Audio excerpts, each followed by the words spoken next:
नमस्कार, मी जयरामपुरी. सिंहस्थांचा मेळा या विशेष कार्यक्रमात आपलं स्वागत करतो. सिंहस्थ कुंभमेळा आणि विज्ञान याचंही एक वेगळं नातं आहे. याचबरोबर पोलीस आयुक्तालय हे सिंहस्थ कुंभमेळ्यासाठी अगदी हायटेक पद्धतीने तयार आहे. या सगळ्या घडामोडींवर आज या विशेष बातमीपत्रामध्ये नजर टाकणार आहोत. पहा सिंहस्थांचा मेळा.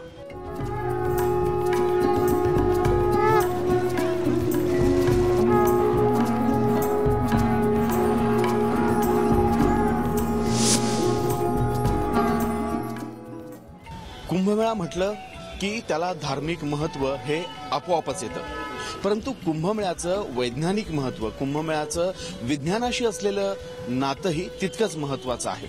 याच विषयी आपण बोलणार आहोत. विश्वास साखरीकर आपल्यासोबत आहेत, जे कुंभमेळ्याचे अभ्यासक आहेत आणि त्यांची या विषयावर 2 ते 3 पुस्तकंही आहेत.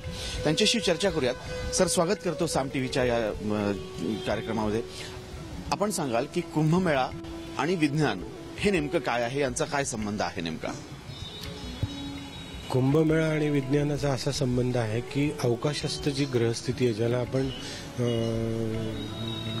ग्रहस्थितीचे जे अँगल्स आहेत विविध, यांच्या अँगलमुळे पृथ्वीवरती होणाऱ्या काही भागांमध्ये बदल जे काही होतात यांचा संबंध त्याच्यामध्ये अभ्यास करण्याचा प्रयत्न केला गेला आहे.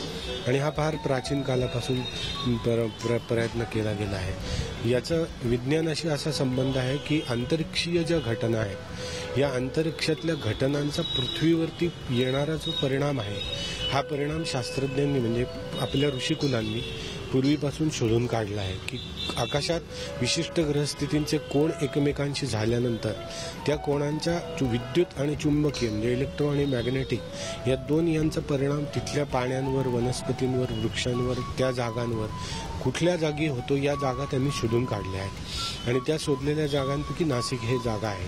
याच्यामागे वेगवेगळ्या आत्ताच्या नवीन आधुनिक वैज्ञानिकांनी जे काही काम केलं आहे, या आधुनिक वैज्ञानिकांमध्ये पाण्याला स्मृती असते हे त्यांनी विशद केलेलं आहे. डॉक्टर बेन व्हेनिस आहे, डॉक्टर कामिनिव आहे, डॉक्टर रुडॉल्फ कीर आहे, अॅनानोली पॉडशी बेकिन हे आहे. विशिष्ट ग्रहस्थितींना अशी अंतरिक्षामध्ये अँगल्स आणि कोन निर्माण झाले की त्याच्यातनं रेडिओ ॲक्टिव्हिटीचे काय कण बाहेर पडतात आणि त्याचा पृथ्वीवरती कुठल्या एरियात संबंध येतो असं त्यांनी विशद करण्याचा प्रयत्न केलेला आहे. कुंभमेळ्यामध्ये या शाही स्नानाच्या ज्या विविध तारखा आहेत, तर या तारखांचं देखील विज्ञानाशी काहीतरी संबंध असेल, तर तो कसा आहे? असा आहे की ज्या ज्या शाही स्नानाच्या तारखा आहेत त्या दिवशी चंद्र हा मन स्वरूप आहे, सूर्य हा आत्मा स्वरूप आहे आणि पृथ्वी हा देह स्वरूप आहे. म्हणजे मॅटर, मास, एनर्जी हे सगळेचे सगळे एका विशिष्ट कोनामध्ये जेव्हा येतात, त्या ज्या तारखा आहेत म्हणजे त्या ज्या तिथी आहेत, आपण तारखा हा शब्द जरा दूर बाजूला ठेवूया, त्याच्याऐवजी आपण त्या तिथींचा विचार करूया की कोणत्या तिथींना हे घडतं. तर विशिष्ट पद्धतीने ज्या दिवशी पौर्णिमा आणि अमावस्या येते त्या काळामध्ये अनेक शास्त्रज्ञांना वेगवेगळ्या न्यूयॉर्कमधल्या 27 हॉस्पिटल्समधनं डॉक्टर नॉर्मन व्हिन्सेंट पॉल यांनी अमावस्या आणि पौर्णिमेला केलेल्या शस्त्रक्रिया करायच्या यशस्वी किंवा अयशस्वी होतात असा त्यांनी संबंध दाखवून दिलेला आहे. तर या कोनांमध्ये आपल्या शरीरामध्ये म्हणजे माणसाच्या शरीरामध्ये आणि निसर्गामध्ये झाडांच्या कापांमध्ये देखील, म्हणजे प्राध्यापक डगलस जे अमेरिकन ट्री रिंग रिसर्च सेंटरचे अध्यक्ष, त्यांनी झाडांच्या कापामध्ये तिथींना विशिष्ट पाऊस कसा होता, तिथलं ऊन कसं होतं यांचं पण संशोधन केलेलं आहे. म्हणजे वनस्पतींना विश्वात घडणाऱ्या घटनांची स्मृती ठेवण्याची यंत्रणा आहे असं आपण म्हणू. आपल्या शरीरामध्ये तशी यंत्रणा सूक्ष्म रूपाने आहे की आपण काही हात कापून त्याच्यातल्या गोष्टी सांगू शकत नाही.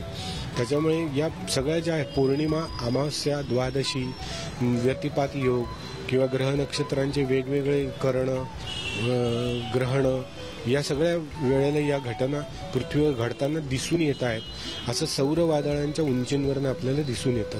आणि हा आत्ताचा जो काळ आहे हा सौर वादळांच्या हायपर उंचीचाच आहे. त्यामुळे आत्ता पण पावसाचं प्रमाण जे आत्ता कमी झालेलं दिसतं त्याला पण सौर वादळांची उंची कारणीभूत आहे असं पण आपल्याला दिसून येतं. आपण आपल्या अनेक पुस्तकांमधनं वारंवार हे विषद केलंय की कुंभमेळ्याचं नेमकं आत्ताचं जे स्वरूप आहे हे असं नव्हतं, तर कुंभमेळ्याचं मूळ स्वरूप हे वेगळं होतं. विचारांचं आदान प्रदान म्हणा किंवा नद्यांचं संरक्षण व्हावं, हा सगळा मूळ उद्देश होता. त्या उद्देशाविषयी थोडक्यात सांगा. योगिक प्रक्रिया हा कुंभमेळ्याचा मूलतः बेस आहे. त्यामुळे प्रत्येक व्यक्तीने व्यक्तिसापेक्ष साधना करून आपली साधनेची जी उपलब्धी आहे ती 3 वर्षानंतर इतर साधकांशी शेअर करावी. त्या साधकांना त्यांनी सांगावं, त्यांनी त्यांची स्वतःच्या साधनेची उपलब्धी आपल्याला सांगावी आणि असा एकंदरीत मानव या विषय केंद्रीभूत ठेवून प्रत्येक मानवाला सुखी, आनंदी, शांत, प्रसन्नचित्त, निसर्गदत्त असे एक सुंदर जीवन जगायला मिळावं, हा यामागचा मूलतः उद्देश आहे. आज जे कुंभमेळ्याचं स्वरूप आहे ते थोडंसं